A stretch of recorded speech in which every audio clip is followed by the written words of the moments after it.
오늘의 말씀은 사사기 2장 6절에서 15절 말씀입니다. 전에 여호수아가 백성을 보내매 이스라엘 자손이 각기 그들의 기업으로 가서 땅을 차지하였고, 백성이 여호수아가 사는 날 동안과 여호수아 뒤에 생존한 장로들 곧 여호와께서 이스라엘을 위하여 행하신 모든 큰 일을 본 자들이 사는 날 동안에 여호와를 섬겼더라. 여호와의 종 눈의 아들 여호수아가 110세에 죽음에 무리가 그의 기업의 경내 에브라임 산지 가스산 북쪽 딥낫 헤레스에 장사하였고, 그 세대의 사람도 다 그 조상들에게로 돌아갔고, 그 후에 일어난 다른 세대에는 여호와를 알지 못하며 여호와께서 이스라엘을 위하여 행하신 일도 알지 못하였더라.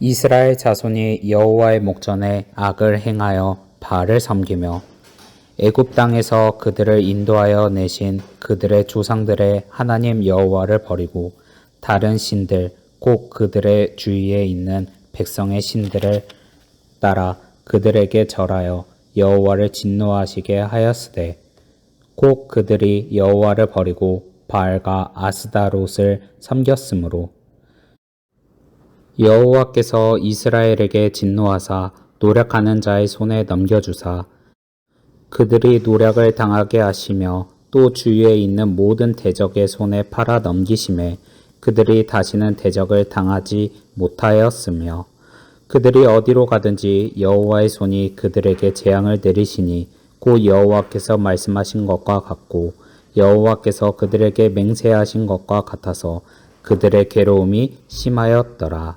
아멘. 오늘은 사사기 2장 6절에서 15절까지 말씀을 같이 묵상하고자 합니다. 가나안 정복을 했던 여호수아의 세대가 한 세대, 두 세대를 거슬러가면서 신앙의 계승에 실패하게 되고, 그리고 사사기 시대를 맞게 되는 것을 보게 됩니다. 사사기 시대는 이스라엘의 역사 중에 가장 어두운 시대예요. 참혹하고 끊임없이 외세에 시달리고, 그리고 어려움과 고난이 반복되는 시대. 그 원인이 뭐냐? 그 원인은 신앙의 계승이 되지 못한 그 불신앙에서부터 오고 있다고 하는 것입니다. 7절과 10절에 보면 세대가 7절과 10절에 나오는 세대가 바로 여호수아의 세대입니다. 그 다음 세대는 여호수아와 함께 활동하고 가나안 땅을 정복한 세대라고 말씀드릴 수 있습니다. 7절의 말씀을 보십시오. 2장 7절. 백성이 여호수아가 사는 날 동안과 여호수아 뒤에 생존한 장로들 곧 여호와께서 이스라엘을 위하여 행하신 모든 큰 일을 본 자들이 사는 날 동안에 여호와를 섬겼더라. 이렇게 기록하고 있습니다. 그들은 요단강을 건너 가나안 땅에 들어오게 되고 여리고 성이 무너지게 되고 아이성을 함락하고, 이렇게 가나안의 7족속을 몰아내고 각각 하나님이 약속하신 땅을 점령하는 그런 생생한 체험이 있는 그런 세대였다 하는 말씀입니다. 하나님이 아니면 도무지 이룰 수 없는 그런 기적을 경험한, 하나님의 능력을 경험한 그런 가나안 정복의 세대, 그가 바로 장로들, 그들이 하나님의 능력을 경험한 세대를 말하고 있어요. 그런데 바로 이제 다음 세대, 2세대가 나오는데 7절의 표현대로 여호수아가 죽은 뒤에 생존한 시대, 이스라엘의 장로들이 이끌었던 여호수아 장군이 죽고 그 뒤에 이은 세대입니다. 사사기 1장 1절은 여호수아가 죽은 후에 이렇게 기록하고 있어요. 한 시대를 이끌었던 영적인 지도자가 죽었고, 그리고 그 지도자만 죽은 것이 아니라 그 시대를 이끌었던 그 모든 시대를 마감하게 되는 것입니다. 여호수아의 뒤를 이어 다음 세대가 나오는데 그 다음 세대는 장로들의 세대예요. 그런데 그들은 여호수아가 이끌었던 그 모든 능력을 본 사람들이에요. 그러니까 은혜를 기억하는 사람들이에요. 여러분, 그러나 여러분 보십시오. 분명한 것은 여호수아의 세대만은 그 다음 세대가 못하고요. 그리고 그 다음 세대로 내려갈 때 점점점 신앙이 약화되는 것을 보게 되는 것입니다. 여러분 보십시오. 우리의 세대도 한번 잘 보십시오. 뜨거웠던 우리의 세대, 그리고 우리의 다음 세대, 그리고 그 다음 세대, 점점 믿음이 식어가고 있다고 느끼지 않습니까? 여러분 한 세대가 넘어가면 그 세대의 열정과 헌신과 뜨거움이 계승되지 않는다면 문제가 된다는 말씀을 하고 있는 거예요. 이제 세 번째 세대가 나와요. 세 번째 세대가 문제에 일어나기 시작하는 것입니다. 10절 말씀을 한번 읽어봅시다. 10절. 그 세대의 사람도 다 그 조상에게로 돌아갔고, 그 세대는 2세대, 장로들의 세대를 말하고 있어요.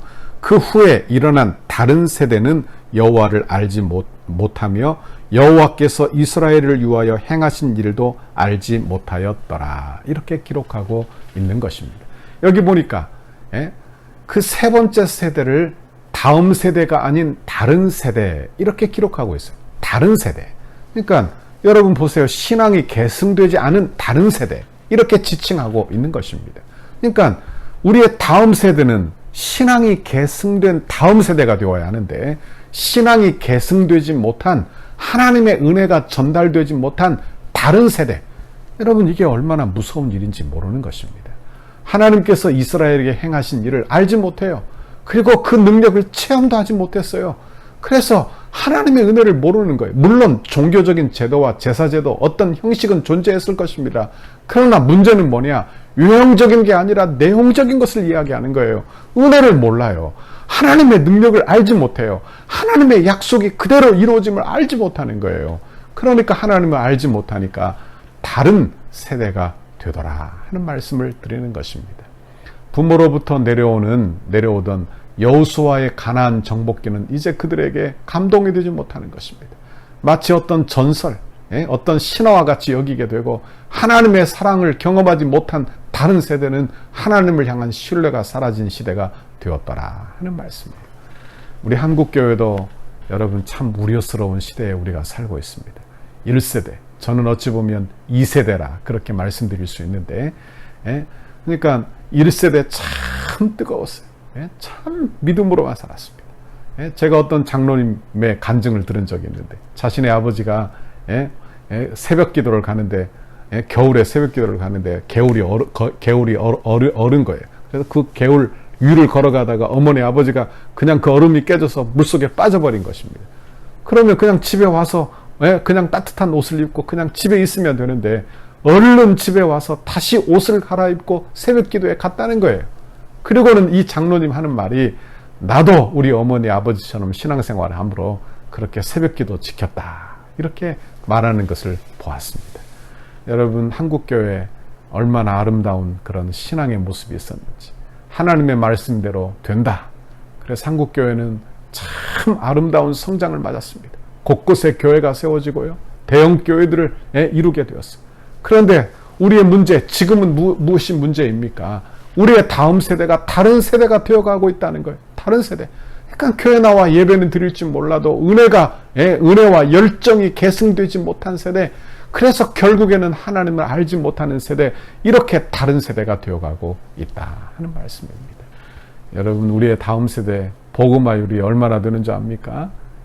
3%, 5% 미만이라는 거예요. 그러니까 여러분 100명의 학생 중에 기독교인이 3명 중에 3명에서 5명 이 정도 교회를 나간다.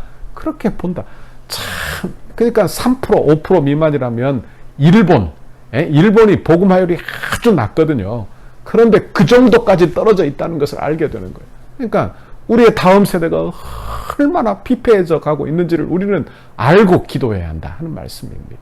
이대로 나간다면 10년 후에 20년 후에 한국 교회는 어떻게 될 것입니까? 커다란 교회는 세워놓고 그 교회를 채울 그 교회를 이어받을 다음 세대가 없는 거예요. 다른 세대가 되고 만 거예요. 참 안타까운 일이 아닐 수 없는 거예요. 여러분 우리는 우리 교회를 위해서 기도해 주시기를 간절히 바랍니다. 이스라엘 백성들이 3세대에 이르러 다른 세대가 되자 그들이 우상을 섬기기 시작합니다. 11절 말씀을 보십시오. 11절 이스라엘 자손이 여호와의 목전에 악을 행하며 바알을 섬기며 13절에도 곧 그들이 여호와를 버리고 바알과 아스타롯을 섬겼으므로 이렇게 기록하고 있어요. 그들이 하나님을 섬기지 아니하고 그 다음에 바알과 아스타롯을 섬기는 거예요. 하나님은 전쟁의 신으로 여겼고 바알과 아스타롯은 자연의 신. 그러니까 지금은 농사를 지어야 하니까 물질의 풍요를 원하니까 이제 세상 신을 섬기기 시작한 것입니다. 자기의 실질적인 이익을 따라 살게 되었다. 그런 말씀이에요. 여러분, 이것은 우리에게 주시는 시사가 많은 것입니다. 여러분, 우리도 이익을 따라 신앙생활하지 말아야 돼요. 하나님의 말씀 따라 신앙생활해야 하는 것입니다. 그 결과 하나님의 진노의 심판이 임하기 시작하는 것입니다. 14절 말씀을 보십시오. 여호와께서 이스라엘에게 진노하사 노력하는 자의 손에 넘겨주사 그들이 노력을 당하게 하시며 또 주위에 있는 모든 대적들의 손에 팔아 넘기시며 그들이 다시는 대적을 당하지 못하였으며, 이렇게 기록하고 있는 것입니다. 진노의 재앙이 임하기 시작하는 거예요. 노략자가 붙기 시작하는 것입니다. 전에는 주변의 사람들을 종으로, 노예로 그렇게 사용하였는데 그들의 세력이 점점 강해지는 거예요. 자신이 멸하지 못한 민족이 강성해져서 이제 이스라엘 민족들을 괴롭히는 그런 사람들이 되기 시작하는 것입니다. 15절 말씀을 보세요. 그들이 어디로 가든지 여호와의 손이 그들에게 재앙을 내리시니 곧 여호와께서 말씀하신 것과 같고 여호와께서 그들에게 맹세하신 것과 같아서 그들의 괴로움이 심하였더라. 그래. 여러분, 다윗은 어디로 가든지 하나님이 함께 하심으로 형통했다. 그런데 사사기 시대는 달라요. 정반대인 것입니다. 그들이 어디로 가든지 여호와의 손이 그들에게 뭘 내리세요? 재앙을 내리세요. 그러니까 되는 일이 없는 것입니다. 얼마나 괴로운지 가는 곳마다 대적들이 따라다니는 거예요. 그러니까 대적이 있어서 다른 곳으로 도망가면 그곳에 없어야 되는데 그곳에 또 있는 거예요. 그러니까 되는 일이 없는 거예요. 여러분, 이 시대가 바로 사사 시대가 되는 것입니다. 자기 소견에 옳은 대로 행한 결과, 그 결과가 이런 거예요. 여러분 보십시오. 내 뜻대로 사는 것, 내 마음대로 하는 것, 그게 복이 될 것 같지만 복이 아닙니다. 그게 복이 아니에요. 하나님의 뜻대로 사는 것이 복이 됩니다. 여러분, 내 뜻대로 되는 것이 복이 아니라 하나님의 뜻대로 되는 것이 복입니다. 여러분 보십시오. 내 마음대로 행하고 살면 내 마음이 좋고 좋아야 하는데 결국에는 내게, 여러분, 재앙으로, 다시 말하면 내게 고통으로, 고난으로 다가온다는 것을 꼭 기억해야 되는 거예요. 여러분, 그러므로 우리는 온전한 순종을 이루고 살기를 간절히 바랍니다. 내 고집, 내 소견을 내려놓고요, 하나님의 뜻에 순종하십시오. 그것을 자꾸 배워야 하는 것입니다. 우리도 만사를 제쳐두고 해야 될 일이 있다면 우리가 다음 세대에 우리의 믿음을 계승하는 일이에요. 순종하면 복받는다. 우리의 다음 세대가 다른 세대 되지 아니하도록 여러분, 우리도 기도 많이 해야 하는 것입니다. 여러분, 오늘 이 아침에 여러분의 자녀들을 위해서 기도하시기를 바랍니다. 하나님, 내 자녀들이 다른 세대 되지 않게 해주십시오. 하나님, 내 자녀들이 다음 세대가 되게 해주십시오. 믿음의 계승, 은혜의 계승, 기도의 계승, 이런 것들이 우리의 다음 세대에, 우리의 자녀들에게 일어나게 해주십시오. 그렇게 간구하는 오늘 이 아침이 되시기를 간절히 바랍니다. 같이 기도하겠습니다. 하나님 아버지, 고맙고 감사합니다. 오늘도 하나님의 귀한 말씀 우리에게 들려주시며, 하나님, 이스라엘 백성들이 믿음의 계승을 이루지 못하여 3세대에는 그들의 세대가 다른 세대가 된 것을 보았습니다. 하나님, 우리의 자녀들 세대가 이렇게 되지 않게 해주세요. 우리의 자녀들 세대에도 믿음이 전달되게 해주세요. 은혜가 전달되게 해주세요. 하나님, 우리 교회도 다음 세대를 위하여 기도하게 해주세요. 아버지, 그래서 하나님, 우리 교회가 성전 건축을 이루는데 하나님, 우리의 다음 세대가 다 채워져서 우리 교회에 소망이 있도록 주께서 복 내려 주옵소서. 하나님, 오늘 하루도 순종하는 하루 되겠습니다. 순종을 배우게 해주세요. 온전한 순종을 하며 살게 해주세요. 내 뜻대로, 내 소견대로, 내 소견이 옳은 대로 행하고 사는 것이 아니라 하나님의 뜻대로 살아 하나님께서 복 주시는 그런 인생, 하나님이 세우시는 인생을 살도록 주여 복에 복을 내려 주옵소서. 감사합니다. 예수님 이름으로 기도하옵나이다. 아멘. 우리 교회를 향한 주님의 뜻을 이루소서. 100대 기도문 금요일 교회와 영광스러운 미래를 위해 17페이지입니다. 덕소교회를 통하여 수많은 영혼이 주님 앞에 돌아와 우리와 함께 기쁨으로 예배하고 그리스도의 신실한 제자들로 훈련되고 장성하여 민족을 치료하는 지도자로서 세워지게 하옵소서. 덕소교회를 통하여 한국의 정치, 경제, 사회, 문화, 교육, 국방, 다음 세대, 가정의 모든 영역에서 주님의 소망을 나타내는 도구로 사용하옵소서. 덕소의 영적 부흥을 선도하고 나라와 민족을 섬기며 축복의 통로로 쓰임받는 덕소교회 되게 하옵소서. 물질 숭배와 각종 우상 숭배를 척결하고 덕소와 남양주의 모든 교회와 아름답게 동역하여 하나님의 나라를 굳건히 세워가는 덕소교회 되게 하옵소서. 탐욕과 무절제함, 음란과 부정, 우상과 이단으로 얼룩진 남양주의 영적인 오염을 거룩하게 정화하는 덕소교회가 되게 하옵소서. 덕소교회를 통해 이 지역이 은혜의 땅이 되게 하시고 동방의 예루살렘이 되게 하옵소서. 삶에 지친 이웃들에게 참된 안식과 쉼을 제공하는 영혼의 쉼터가 되게 하시고 주 안에서 자신들의 꿈을 발견하며 마음껏 꿈을 펼칠 수 있는 비전의 장이 되게 하옵소서. 건축이 진행되는 동안 더 많은 새 가족이 찾아와 영적, 외적 부흥을 경험하게 하시고 복음 전파의 열정이 살아나 이웃과 지역을 섬기는 교회 되게 하옵소서. 건축 기간의 다양한 은사와 잠재력, 섬김과 봉사, 헌신의 일꾼들을 많이 보내주시고 건축 이후에도 수많은 주의 일꾼들이 배출되어 이 지역과 이웃을 섬기는 교회 되게 하옵소서. 새롭게 세워질 건물을 통해 통일시대를 준비하며 다음 세대를 세우고 많은 불신자에게 복음을 전하는 생명의 공동체로 세워지게 하옵소서. 덕소교회가 다음 세대를 주의 품으로 인도하는 전진기지가 되게 하시고 이곳에서 세워지는 다음 세대들이 하나님을 아버지로 시인하며 예수님을 구주로 인정하는 신앙의 고백이 세워지게 하옵소서. 예수님의 이름으로 기도합니다. 아멘.